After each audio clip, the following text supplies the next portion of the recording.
What would you like to say on your own behalf today?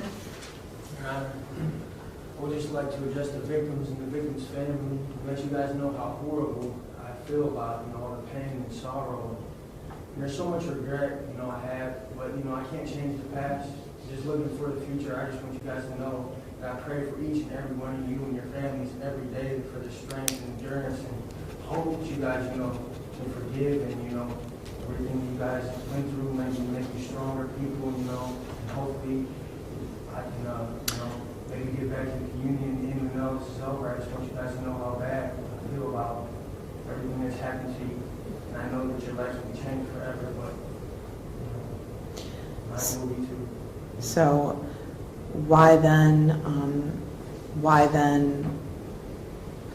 have the wherewithal at the scene, Mr. Pollack, to blame somebody else for what happened?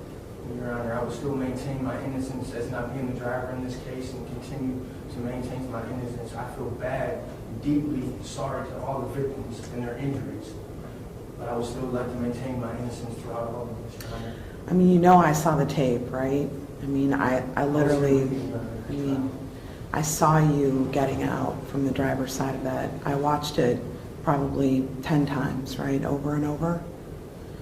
This is what you want to say. So you want to say that you're sorry to these people, but you're still maintaining that you were not the driver. Yes, Your Honor. Okay. I just want to remind the court I still have my appellate rights and everything, and I'm still going to maintain my innocence through this, but that does not change the fact that I have regret for every person and every victim in this court, how bad I feel about everybody.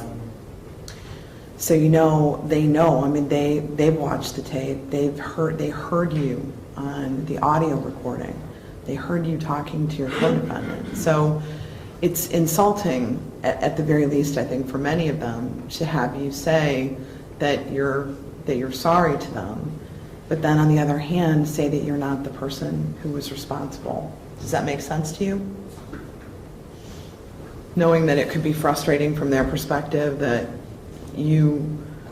we could see you, what appeared to be you, getting out of the driver's seat of that car, of that truck.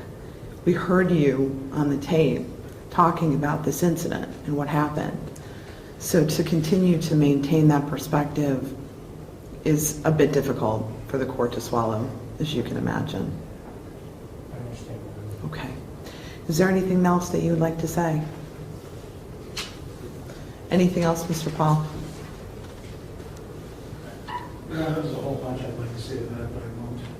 And also before the court as well as the sentence in this case. Thank you.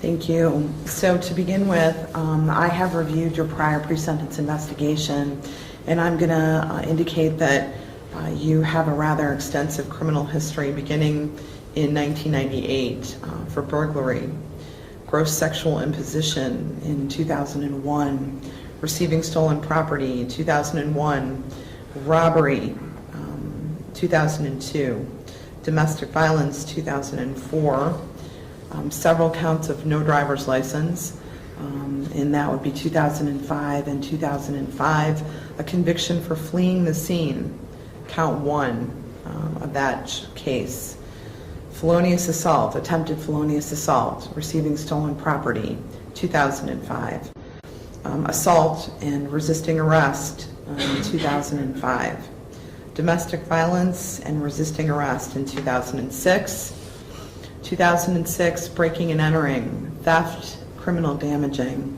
criminal mischief, attempted theft, that is all in 2006.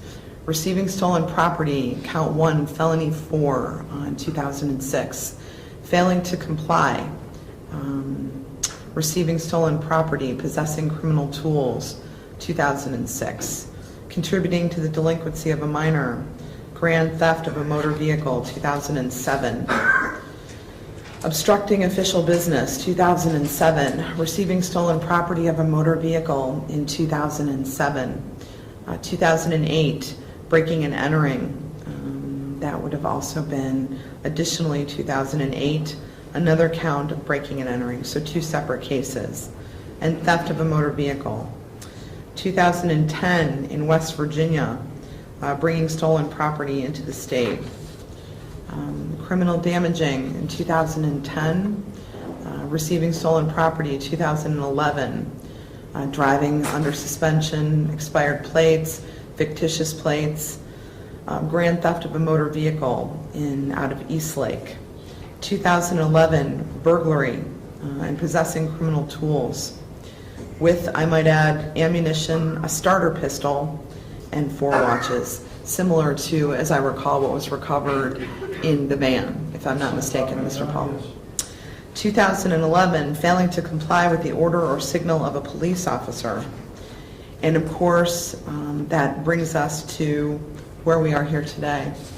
So, additionally, I want to indicate for the record that I've reviewed the competency report and, of course, the defendant's criminal history. The court, having considered all of the required factors under 29, 11, 12, and 13, at this time sanctions the defendant in counts 1 through 13 to 10 years in the Lorraine Correctional Institution. In counts 14 through 26, 30 months on each of the 13 counts to be served consecutively to each other. Additionally, 3 years on the failing to comply, count 27. That will be served prior to and consecutively to the base counts, and consecutively to counts 14 through 26, and counts 1 through 13. 12 months on counts 30, 31, and 32, for a total of 35 and a half years in the Lorraine Correctional Institution. I'm going to give you credit for 243 days that you've served.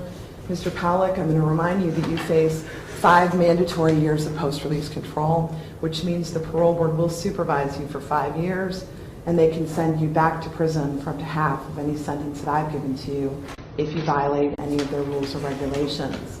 The court imposes prison terms consecutively, finding that consecutive service is necessary to protect the public from future crime and to punish this defendant, and that consecutive sentences are not disproportionate to the seriousness of this defendant's conduct and to the danger that you pose to the public, and that at least 2 of the multiple offenses were committed in this case as part of 1 or more courses of conduct, and that the harm that you caused was so great and so unusual that no single prison term for any of these offenses committed as part of any course of conduct would adequately reflect the seriousness of this conduct. Mr. Pollack, I agree with Mr. Paul in the sense that 2011 failing to comply was something that the court took very seriously as I reviewed this case. Police chases are by far the most dangerous thing that the police officers encounter, and I looked at that article as well. Mr. Mullen and I were actually looking at it together. I had it in the back of my chambers when I was preparing for this case. One of the things that I realized is that as I was reviewing it, what you did that day was what every police officer instinctively is trained to review. They don't know who's in the car. They don't know what's in the car. And when you run, and when you ran that day, you could have been Ted Bundy. They don't know that. They don't know what they're going to find. What they know, however, is that you're not complying. And you have created and caused havoc in our society. You have hurt these people so tremendously that you've changed the course of hundreds of people's lives as a result of what you did that day. Drivers like yourself don't care about the safety of other people. What they care about is themselves, and that's what you cared about that night. And so you ultimately leave the responsibility of protecting the public on the roadway to the police officers that have to make spot decisions, like knowing that you created an accident the last time that you fled. We are so lucky that a family of 5 is not dead as a result of what happened. Had you entered Dover Center that night, you could have killed people. You could have killed any one of these people easily, and you almost killed 4 of them as a result of what happened. Your actions were absolutely irresponsible, and you were a menace to society. And at this point, I'm so incredibly disappointed that you have not taken responsibility for your actions and that you are maintaining, of course, the fact that there was another driver when we literally could clearly see that there was not another driver. We had a videotape and your words that we listened to in this courtroom. So I'm convinced at this point that you need to be taken off the streets. I'm afraid that you will kill people in the future. And I'm going to say to you at this point, you were remanded and you were ordered transported to Lorraine. I'm giving you credit for the time that you've served, and you have 30 days in which to perfect an appeal. In this case, I'll order a transcript at state expense, and I will appoint appellate counsel for you. Good luck. Thank you, Your Honor. You haven't given any. Forgot about those to do too.